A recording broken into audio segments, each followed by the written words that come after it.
Class 10th economics chapter 2 sectors of Indian economy.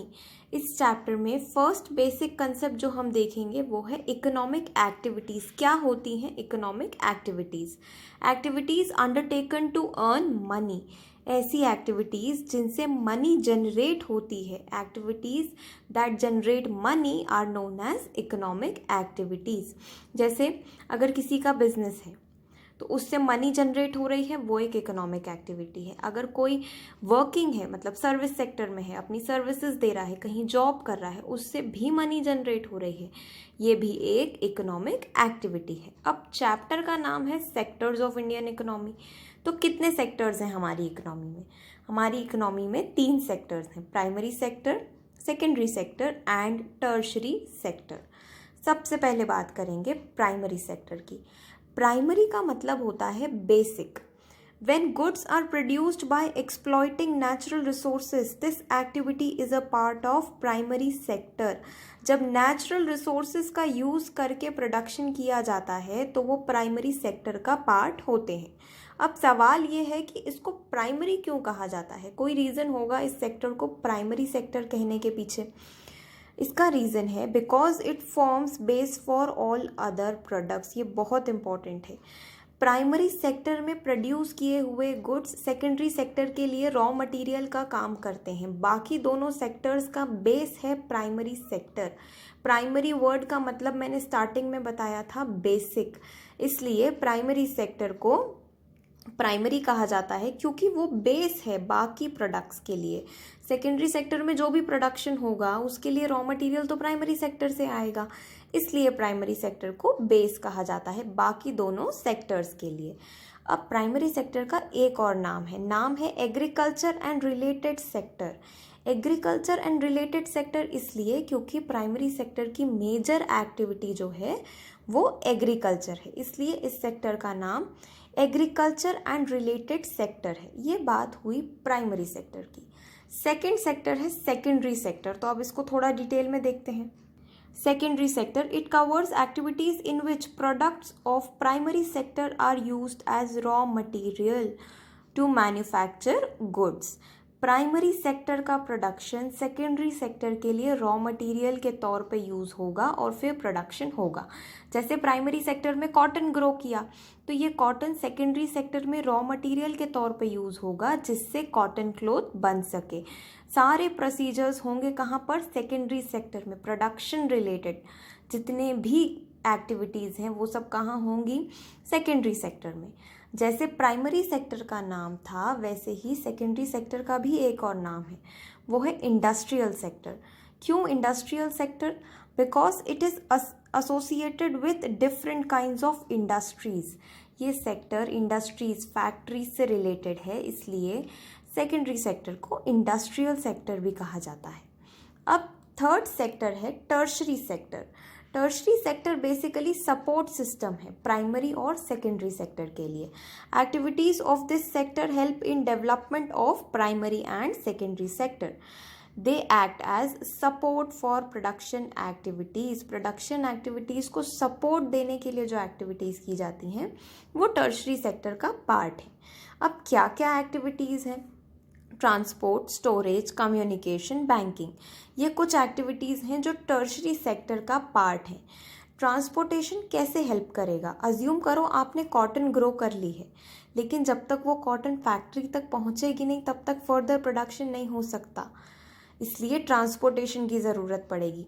उसके बाद cloth बनने के बाद कस्टमर्स तक पहुंचाने के लिए भी आपको ट्रांसपोर्टेशन की ज़रूरत पड़ेगी। प्रोडक्शन करने के बाद इमीडिएटली प्रोडक्ट सेल नहीं होते तब आपको स्टोरेज की ज़रूरत पड़ेगी। वैसे ही कम्युनिकेशन और बैंकिंग भी इस सेक्टर में हेल्पफुल होते हैं। बैंकिंग तो मेजर इम्पॉर्टेंट पार्ट है इकोनॉमी का, क्योंकि बिना मनी के कुछ नहीं हो सकता और मनी का मेजर सोर्स हमारा बैंकिंग सिस्टम है। टर्शरी सेक्टर का भी एक और नाम है, वो नाम क्या है?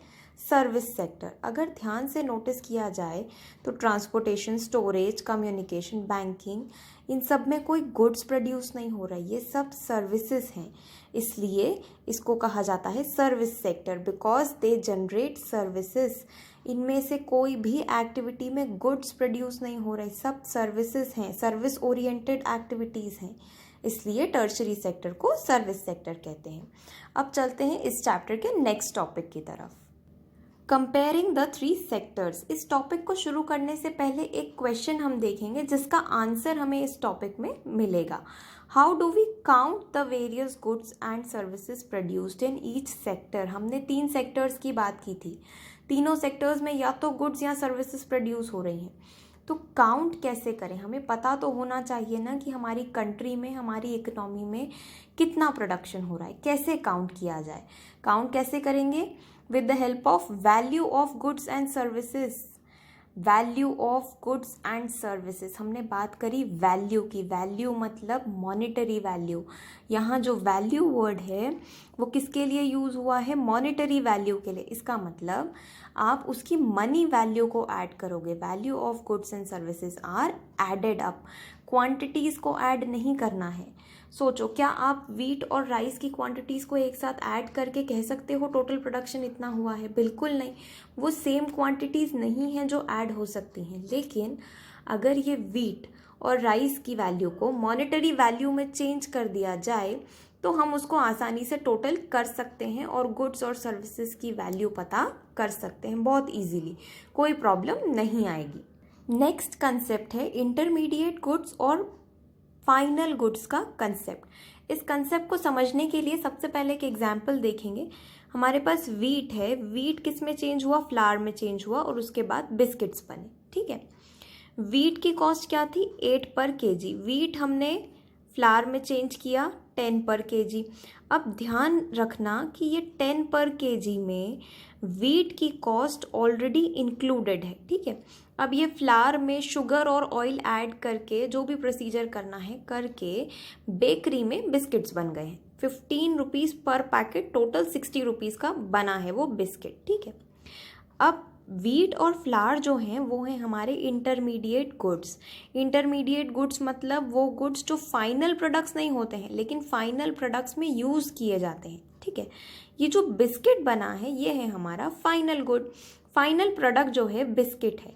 बिस्किट में, बिस्किट की कॉस्ट में वीट और फ्लावर की कॉस्ट ऑलरेडी इंक्लूडेड है। ये कंसेप्ट हमने इसलिए समझा क्योंकि जब हमने यहाँ value of goods and services की बात की थी तो हम फाइनल गुड्स और सर्विसेज की बात कर रहे हैं, इंटरमीडिएट गुड्स की नहीं। फाइनल गुड्स की जो वैल्यू है वो कंसिडर की जाएगी जब आप यहाँ टोटल करेंगे तो। अब सवाल ये है कि ऐसा क्यों? देखो ध्यान से, अगर आपने वीट और फ्लावर को ऐड कर दिया तो 8 + 10 18। वीट यहाँ पे 2 बार काउंट हो गया क्योंकि फ्लावर में भी तो वीट की वैल्यू ऑलरेडी इंक्लूडेड है, डबल काउंटिंग हो जाएगी। इससे हमें जो वैल्यू मिलेगी गुड्स और सर्विसेज की वो ट्रू वैल्यू नहीं होगी, वो फॉल्स वैल्यू होगी। वो वैल्यू इकोनॉमिक टर्म्स में गलत वैल्यू मानी जाएगी क्योंकि एक प्रोडक्ट 2 बार कंसिडर हो गया है जो वैल्यू सही नहीं है। देखो, value of biscuits already includes the value of wheat flour and other raw materials like oil, sugar etcetera. Biscuits बनने में जितने भी प्रोडक्ट्स थे उन सब की वैल्यू बिस्किट की वैल्यू में ऑलरेडी इंक्लूड हो गई है। तो अगर आप वीट में फ्लावर अलग से ऐड करेंगे और फिर बिस्किट की वैल्यू ऐड करके फाइनल वैल्यू निकालेंगे तो वो वैल्यू इकोनॉमिक टर्म्स में गलत मानी जाएगी। If we count wheat and flour separately the problem of double counting will arise. मैंने अभी कहा था कि अगर आपने दोनों की वैल्यूज़ को अलग अलग कंसिडर कर दिया तो डबल काउंटिंग हो जाएगी जो गलत है। इकोनॉमिक टर्म्स में वो जो वैल्यू हमें मिलेगी वो गलत होगी। तो हमें डिफरेंस करना आना चाहिए इंटरमीडिएट गुड और फाइनल गुड के बीच में। इंटरमीडिएट गुड्स ऐड नहीं होंगे, वैल्यू सिर्फ फाइनल गुड्स और सर्विसेज की ऐड होगी, इंटरमीडिएट गुड्स ऐड नहीं होंगे क्योंकि फाइनल गुड की जो वैल्यू है उसमें इंटरमीडिएट गुड की वैल्यू ऑलरेडी इंक्लूडेड है। अगर आपको ट्रू एंड फेयर वैल्यू चाहिए तो आप सिर्फ फाइनल गुड्स की वैल्यू को ऐड करेंगे, इंटरमीडिएट गुड्स की वैल्यू इग्नोर कर देंगे कैलकुलेशन करते वक्त। नेक्स्ट कंसेप्ट है ग्रॉस डोमेस्टिक प्रोडक्ट, जीडीपी। हमने बहुत बार लोगों को बोलते हुए सुना है कंट्री की जीडीपी, इकोनॉमी की हालत ख़राब है, जीडीपी अच्छी नहीं है। अब ये जीडीपी होता क्या है आज हम देखेंगे। The value of final goods and services produced in each sector during a year provides the total production of the sector for that year. Her sector में प्राइमरी का प्रोडक्शन, सेकेंडरी का प्रोडक्शन और टर्शरी का production, तीनों के production values आपको मिल जाएंगी। Total production कितना हुआ है हर सेक्टर में, और जब आप इन तीन वैल्यूज़ को ऐड करोगे, वैल्यू ऑफ फाइनल गुड्स, ध्यान रखना फाइनल गुड्स इंटरमीडिएट गुड्स की बात नहीं हो रही है। हमने अभी इंटरमीडिएट गुड्स और फाइनल गुड्स का कंसेप्ट सीखा है। कौन सी वैल्यू कंसिडर की जाएगी? सिर्फ फाइनल गुड्स की value.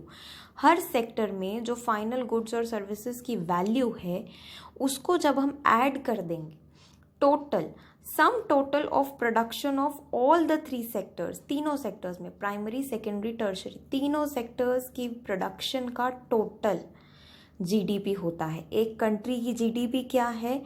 Some total of production of all the three sectors, तीनों सेक्टर्स के प्रोडक्शन की total value, monetary value GDP है एक कंट्री का। अब कुछ पॉइंट्स हैं important. Various government agencies and departments undertake the task of collecting information about the volume of goods and goods produced and their prices. अब ये काम करता कौन है? जीडीपी से रिलेटेड जितना भी डेटा है, प्रोडक्शन का डेटा चाहिए तीनों सेक्टर्स का, तो गवर्नमेंट की एजेंसीज और गवर्नमेंट डिपार्टमेंट्स हैं जो ये डेटा कलेक्ट करेंगे और उसके बाद हमें final value of goods and services produced with in a country मिलेगी, जो किसकी वैल्यू होगी? हमारी कंट्री की जीडीपी की वैल्यू होगी वो। ठीक है, ये हुआ हमारा टॉपिक कंप्लीट।